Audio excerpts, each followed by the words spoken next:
Son. Welcome to your Stronger Together workout for Tuesday, August 4th. Your workout for today is kind of split up into 3 parts, but it's one workout.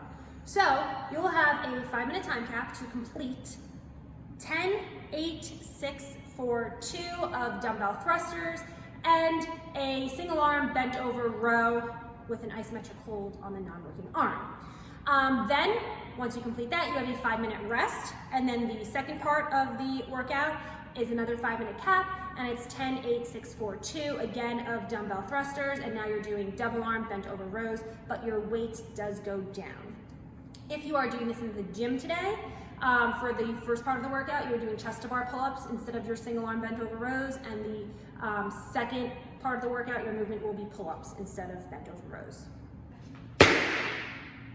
For your warm-up today, you are going to start with 2 minutes of foam rolling your lats, and that is 2 minutes on your right side and 2 minutes on your left side. So you're going to get that foam roller under your armpit, right on your lats over here. You're just going to slowly roll up and down until you find, your sticky spot, and just hang out there.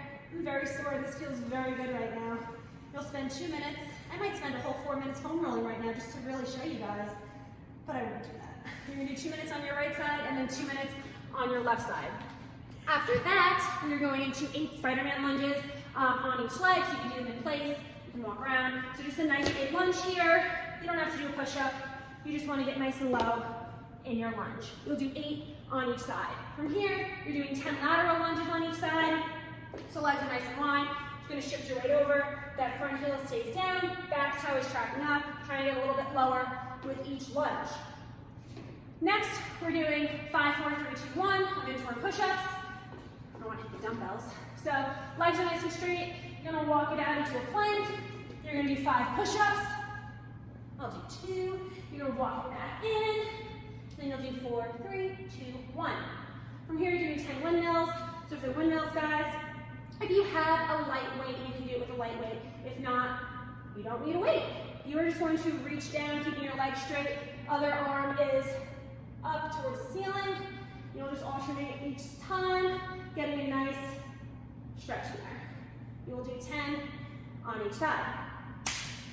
Next, you're doing 10 arm circles forward and 10 arm circles backwards. Then we have 10 arm pretzels, 10 on each side.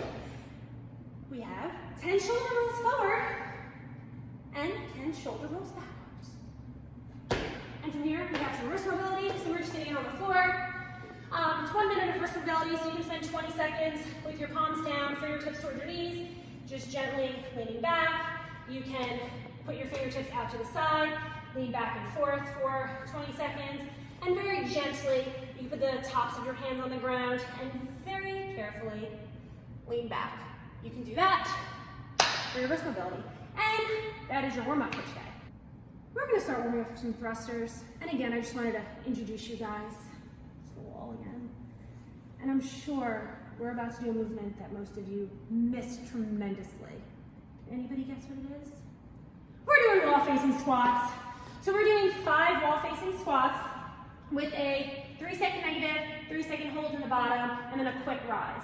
So for those of you who forgot about what a wall-facing squat is, if it hasn't been imprinted in your mind, wall-facing squat, you are squatting without touching the wall. You want to interlock your thumbs above your head so you keep your chest up, and as you send your hips back, you're going to go nice and slow. 3, 2, 1, hold the bottom for 3, 2, 1, and then a quick rise.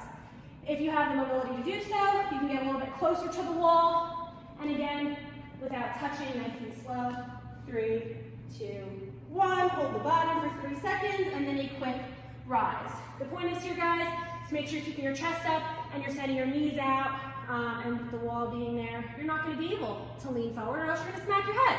So, come hang out with the wall. But whatever you do, don't touch my shower curtains.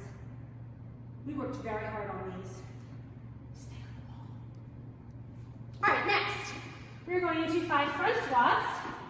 So you're going to grab your weights, pop them up on your shoulders.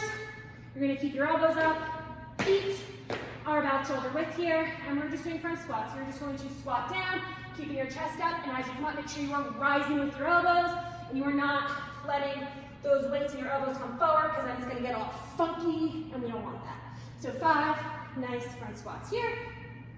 Next, we're doing 5 push presses. So for the push press, weight is starting on our shoulders. We are sending our knees out, but keeping our chest up. We're not letting our chest come forward. From here, as we squeeze our butt, we are driving that weight overhead. And last, we are doing thruster. We are piecing our front squats and our push press together. So starting with our feet shoulder width, you're squatting down to your front squat. As you come up and squeeze your butt, you are driving your weight overhead. 5 thrusters. That's it. As a reminder, your workout for today will be 10, 8, 6, 4, 2 of thrusters and single arm bent over rows with an isometric hold on your non-working arm. Then you will have a 5-minute rest, and your second part of the workout is 10, 8, 6, 4, 2 with a lighter weight of thrusters and double arm bent over rows. So we went over thrusters. I know how much you all love them. For the bent over rows, for the first part of your workout, if you're using dumbbells, it's 40 for guys, 25 for ladies, and the second part of the workout is 35 for guys, 20 for ladies. So for your single arm bent over rows, you are going to send your hips back, tighten down your lats and your chest is parallel to the floor here. On your non-working arm, you're gonna hold it up by your armpit as you do your 10 rows on one side and then 10 rows on the other side. For the second part of your workout, they're regular bent over rows, which if you don't know how to do them by now, I'm very disappointed in both me as a coach and you as an athlete. Let's be real, we've been doing so many of them. So from here, same thing, chest is parallel to the ground, you're rowing them into your armpits, squeezing your lats and your shoulder blades together. Those are bent over rows. There is a 5-minute time cap on both parts of the workout, and it is definitely achievable if you're able to do all your reps unbroken. So if you are struggling, I would suggest just going down in weight to finish in 5 minutes. If you are doing this in the gym, I'm not demoing chest to bar pull-ups. We're doing chest to bar pull-ups for the first part of the workout, and you are doing regular pull-ups for the second part of the workout. For your cool down today, we are starting with some accessory work. We're doing 3 rounds, not for time. We are starting with 4 negative push-ups with a 6-second negative. We're all gonna be watching. We're gonna have a metronome, and we're gonna be watching and counting to make sure nobody's cheating themselves on these 6 seconds. So you're going to start in your high push-up position here, and then very slowly you'll descend into the bottom. So 6, 5, 4, 3, 2, 1, push up.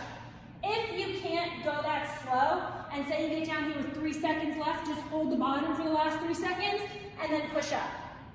If you feel like you're starting to snake out of the bottom, do the 6-second negative, slowly lower yourself, come to your knees to push up so you're still maintaining that good form. After that, we are doing 10 dumbbell high pulls. So, for your high pulls, guys, it's pretty much exactly what it sounds like. So from here, you're just gonna pull those dumbbells nice and high and pull them back slightly. So I'll show you the back angle. So here, squeezing your shoulder blades together, pulling your lats down. Right? If you have to, you can use your hips a little bit to help you get those weights up, but they shouldn't be so heavy where you're like going all the way from a hang position to yank them up, right? So a nice moderate weight here. You are doing 3 rounds of those movements. Well, you've made it. You finished all of your working movements for today. So now we're just gonna cool down a little bit. We're doing 1 round, starting with 30 seconds on happy puppy. So with the happy puppy, your hips are gonna be nice and high. You're gonna pretty much keep a 90-degree angle between your calves and your hamstrings here. You're gonna walk your hands out as far as you can with maintaining those high hips. And you're just stretching out your upper back. If you want, you can move side to side here to deepen that stretch. From here, we're going to do a 30-second couch stretch on each leg. You're gonna shimmy on back to the wall, getting that nice lunge, laces up on your wall. We'll hold this for 30 seconds. You wanna deepen that stretch. You can reach your hands over your head and lean back towards your wall. From here, 30-second pigeon stretch on each side, so you're kicking that leg out in front of you. Leg is about parallel here. Parallel to whatever you're basing it on. I don't even know what I'm parallel to right now, but you get the gist. If you can sit your hip on the ground and just get as deep as you can in this stretch. Stretch out your hips, your glutes, everything. You'll do 30 seconds on each side. That's your cool down for today, and your workout, and your warm up, and your accessory work. If you have any questions about anything I just went over, please let me know, and if not, enjoy all of your bent over rows.